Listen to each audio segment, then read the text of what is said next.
रही 2 दिन आज रही कल फेर जाजपुर जिला गोटे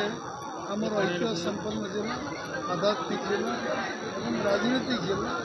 और ये अंचल लोक जहाँ भावती से करती निश्चित भाव आज जाजपुर जिला आसिक समस्त भल आलोचना करने सुजोग मिली तेणु मो अंतकरण मुझे धन्यवाद दूसरी जो मैंने दल में सामिल है आज 100 रु ऊर्ध सरपंच पीएस मेम्बर प्रमुख नेतृवृंद जो सामिल है 100 कार्यकर्ता मो भारतीय जनता पार्टी ओडिशा प्रदेश तरफ स्वागत कर शुभेच्छा जनाऊँ धन्यवाद दूसरी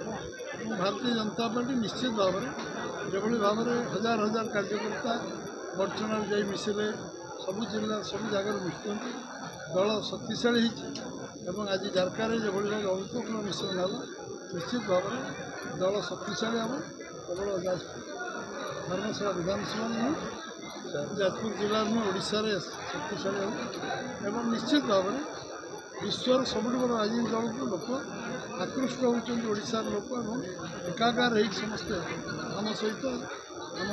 यशस्वी प्रधानमंत्री नरेंद्र भाई मोदी नेतृत्व आज सामिल होगापी जो आग्रह प्रकाश कर